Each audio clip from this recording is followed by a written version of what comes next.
Vértice TV, con el alto auspicio de Universidad Austral de Chile, presenta La Entrevista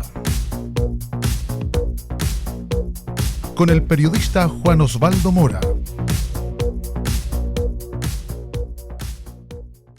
Bueno, recientemente el gobierno ha lanzado la denominada Agenda Social y por ello ministros, subsecretarios durante estos días están recorriendo el país para dar a conocer los alcances, para que todos entendamos de qué se trata, cuáles son los puntos que el Ejecutivo está colocando ahí sobre la mesa a propósito de que esta palabra, probablemente, la palabra social, es una de las que más hemos escuchado durante los últimos meses en nuestro país. Bien sabemos lo del trimestre del año pasado, el último, lo que está comenzando en este verano 2020. Por eso tenemos a Guillermo Rolando, subsecretario de Vivienda de nuestro país, para conocer aquello.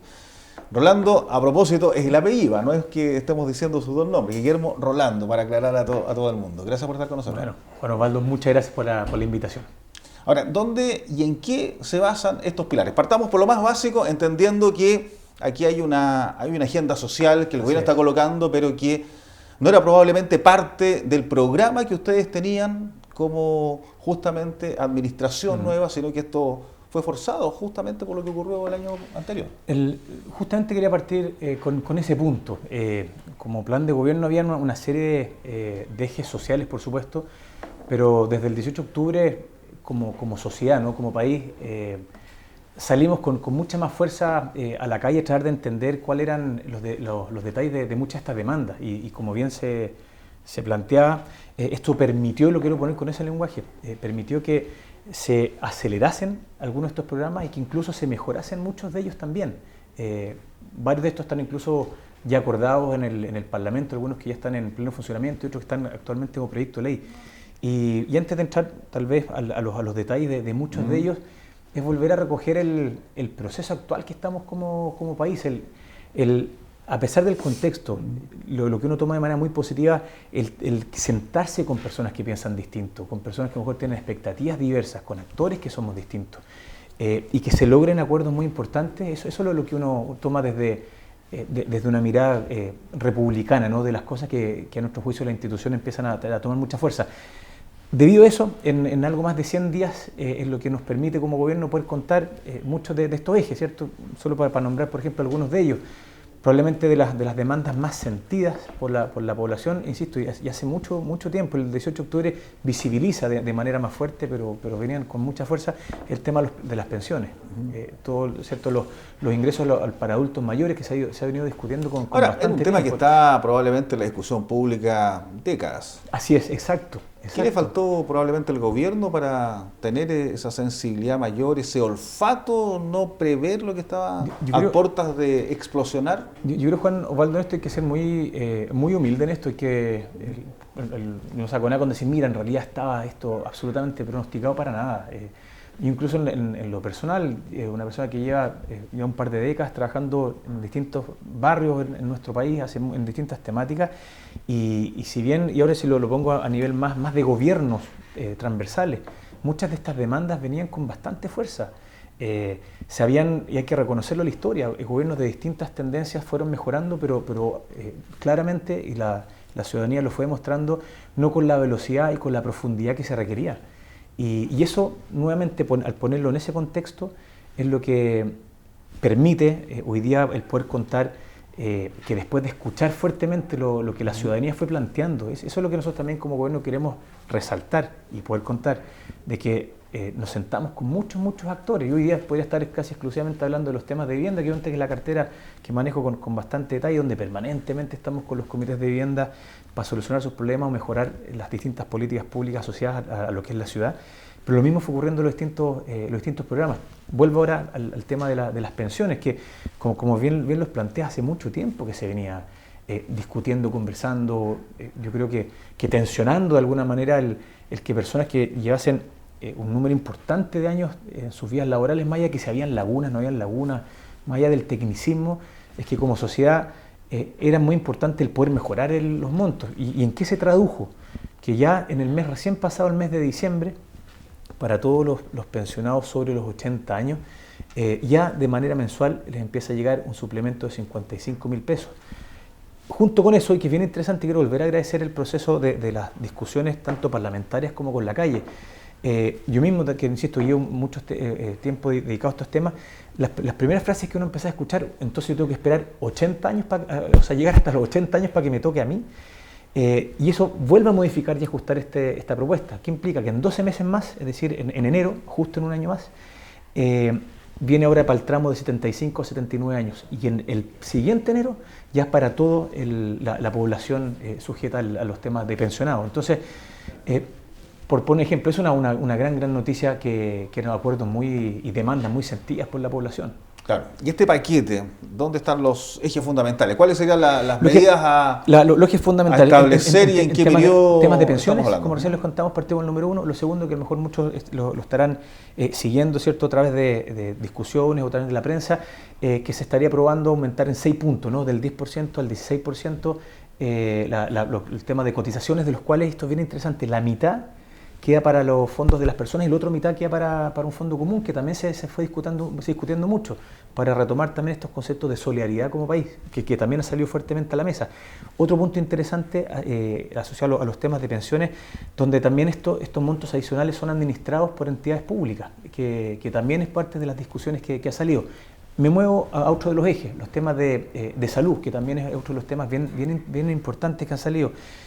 Actualmente están en trámite un esquema junto a Senabast, de modo que las distintas farmacias puedan comprar los remedios a montos mucho más bajos. Esto se tiene que empezar a notar desde el mes de abril en adelante. Bueno, Senabast, recordemos, es el organismo estatal que compra los medicamentos para los diferentes hospitales en Chile, digamos. Así y ahora va a actuar también como un regulador de la industria farmacéutica en el país. Exacto. Es más o menos esa idea, ¿no? Y absolutamente. En el fondo, aquí lo que todos buscamos es que haya mayor accesibilidad para la población a las distintas ¿Y cómo probablemente alguien dirá, claro, puede que la farmacia compre a menor precio, pero cómo eso se va a reflejar efectivamente en el cliente final?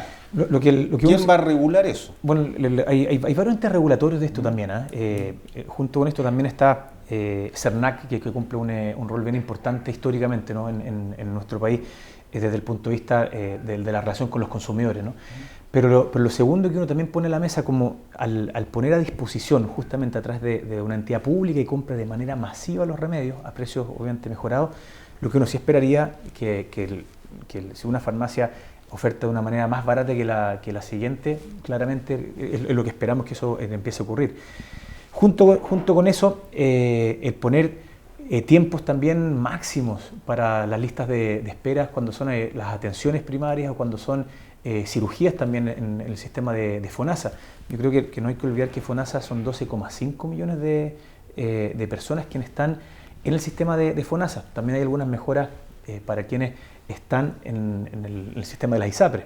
Por ejemplo, todas las ponderaciones, sobre todo en temas de género, cuando son mujeres, ¿cierto?, en edad fértiles, que les aumenta muy fuerte, eso también se vuelve a regular, pero con un foco muy fuerte en el sistema mismo de FONASA. Para seguir avanzando... Bueno, de hecho, perdón, hay paréntesis, mucha gente que probablemente está en el sistema privado, quisiese estar en el sistema público si tuviera algún nivel de prestaciones mayores, porque no les gusta simplemente lo que ocurre con las ISAPRES, a propósito de aquello, del tema de género, del tema de la edad, del tema de las prescripciones, etcétera. Tal cual. Y de los temas preestablecidos, digamos, de enfermedades y todo lo demás. ¿Cómo se mejora FONASA, por ejemplo? Uno de los ejes que tiene que ver con toda la red, también con los sistemas de vínculos con los sistemas de la red privada. ¿En qué sentido? Eso de los ejes para poder asegurar que las listas de espera no sean a tiempo casi o muy largos, ¿no? Entonces, ese es uno de los esquemas, el que si algunos de los hospitales públicos, al ver la proyección, ¿cierto?, de tiempos de espera son muy largos, al poder incluir dentro de la red de prestaciones en los servicios la parte privada, esto obviamente va a ayudar mucho en los factores de los tiempos. Para moverme también con otro de los ejes que son bastante esenciales, sobre todo lo que hemos visto en el último tiempo, el apoyo a las pymes, ¿cierto? Muchas pymes se han visto afectadas y eso lo hemos observado en todas nuestras ciudades, no solo acá en Puerto Montt. A partir del 18 de octubre hay varios ejes, ¿no? Uno, por ejemplo, que tiene que ver con el pago del IVA. Los IVA de los meses de octubre, noviembre, diciembre, hay toda una facilidad, ¿cierto?, con los temas del pago, también con las devoluciones anticipadas, para los temas de los pagos de impuestos.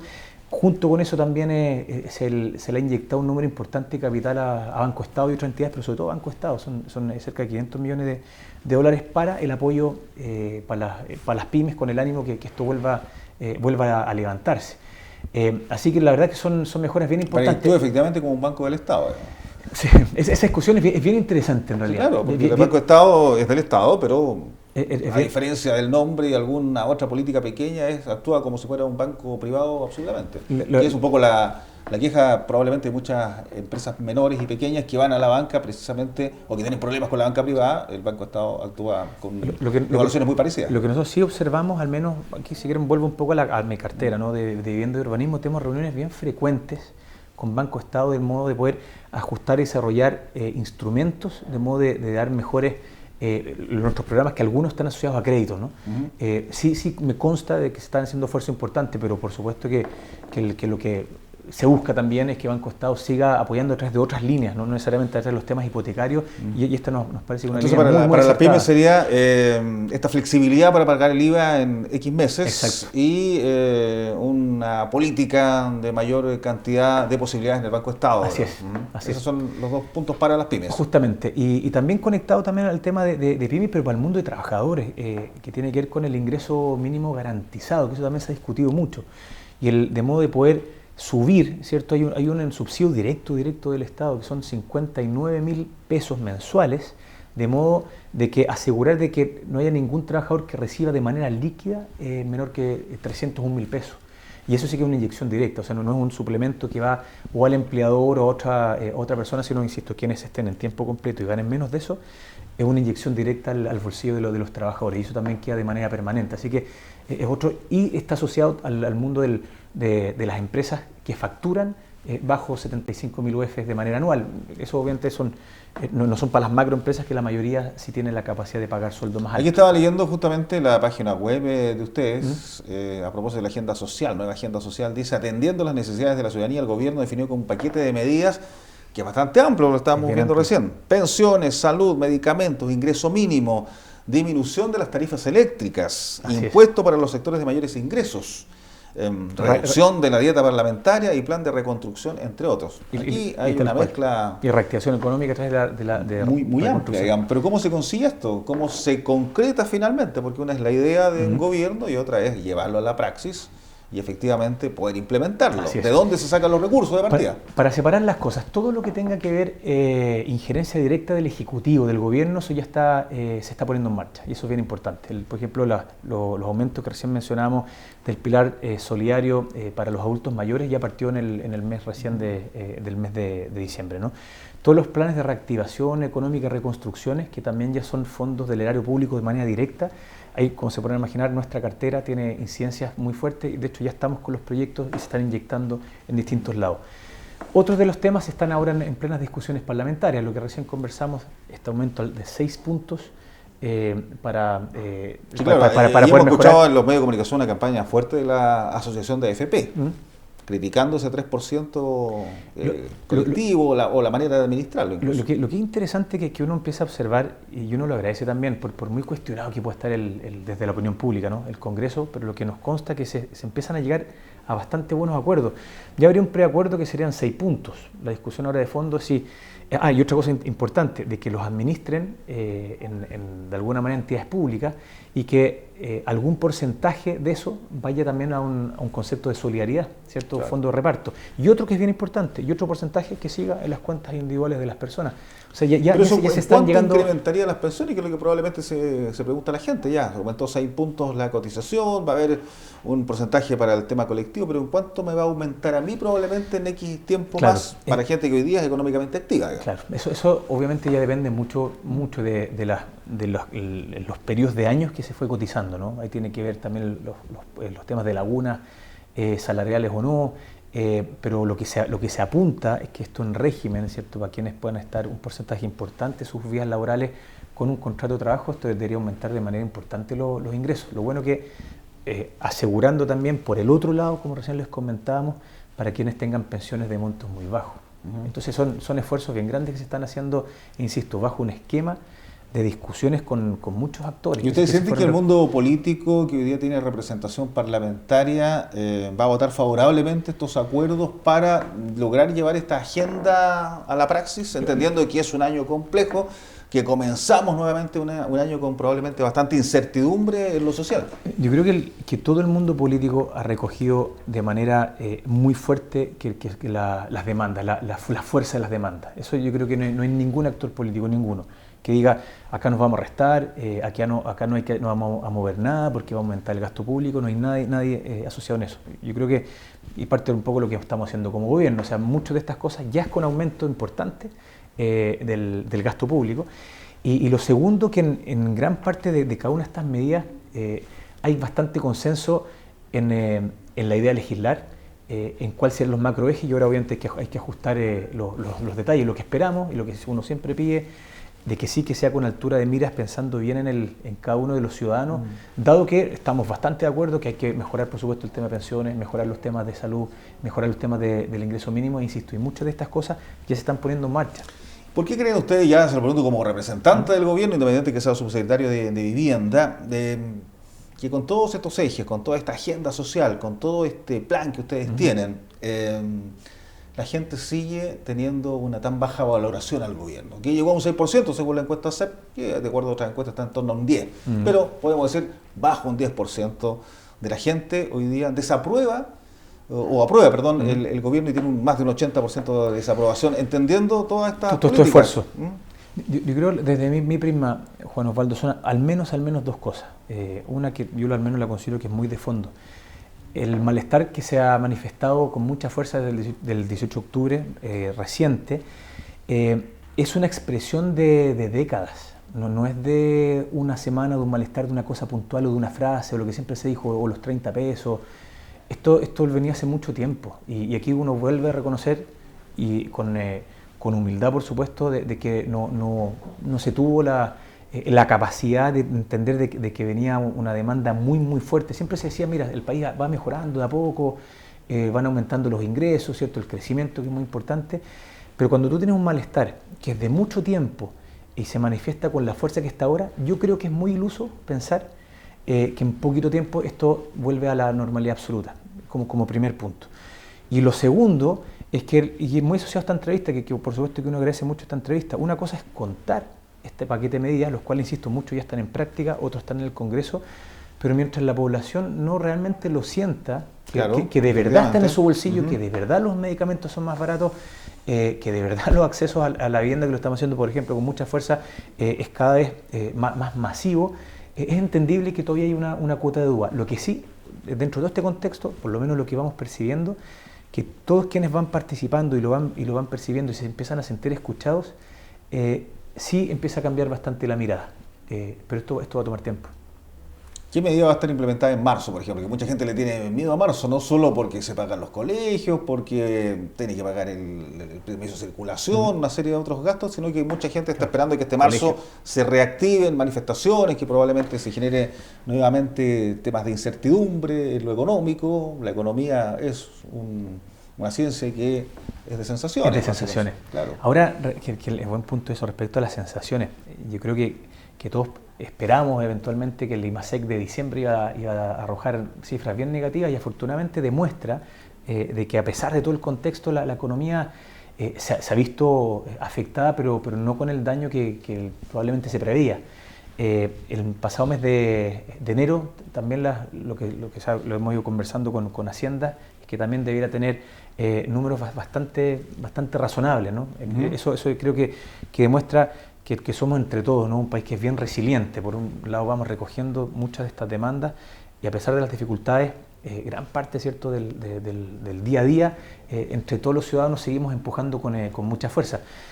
Respecto al tema marzo, yo creo que hay que poner aquí varias variables. Esto mismo, ¿no? El ir contando que se está escuchando y que se está transformando en programas, en leyes, en ejecuciones, en gastos, en más gastos del Estado. Yo me acuerdo años atrás, la clásica dicotomía era que no se podía aumentar el gasto porque Chile estaba bien. Lo pongo atemporal, ¿no? Y que cuando estaba en periodos de las vacas flacas no se podía porque las vacas estaban muy flacas. Yo creo que es interesante lo que se está generando, que que hay un mayor esfuerzo de todos los actores, y eso creo que se percibe muy bien. Otro punto que yo creo que es relevante ponerlo aquí a la mesa, como autoridad política, el proceso constituyente es otra de los acuerdos. Yo creo que no hay que olvidar sí, claro, que eso fue firmado dentro de un acuerdo por la paz. Y uno de los ejes, y todos lo sabemos, que habían algunos actores que eran eventualmente reticentes a que se gestase ese proceso, y ahora como gobierno nuestro rol es ser garante que eso ocurra y que ocurra bien, y que sea un proceso democrático, y que libremente quienes voten apruebo, libremente quienes voten rechazo, vayan a las urnas en abril, y se verá obviamente después los resultados. También es otro de los puntos que se recogieron. Si hay una dicotomía interesante, cuando por lo menos lo que me toca a mí, que me toca recorrer mucho el país, cuando uno le pregunta en las asambleas, las conversaciones de los ciudadanos, no sale de manera tan directa el tema de la Constitución. Sí, obviamente cada uno de estos temas o dolores, como uno le llamaría, ¿no?, a cada uno de los actores. Que tiene soluciones con nombre y apellido que son concretas y que van directamente al bolsillo de las personas. Exacto. Guillermo, gracias por estar con nosotros. Podríamos estar mucho más, ya estamos Así en el es. tiempo con el subsecretario de Vivienda y Urbanismo de nuestro país, Guillermo Rolando, y a propósito de lo que es esta salida masiva de representantes del gobierno a regiones a contar lo que es esta agenda social que están colocando sobre la mesa. Hasta una próxima oportunidad. Juan Osvaldo, muchas gracias. Ahí estaba entonces, junto le reiteramos al subsecretario de Vivienda, Guillermo Rolando, la entrevista de esta oportunidad, y nosotros le decimos, sigan nuestra sintonía. Somos la televisión regional, somos Vértice TV y TViNet. Hasta pronto. Vértice TV, con el alto auspicio de Universidad Austral de Chile, presentó la entrevista con el periodista Juan Osvaldo Mora.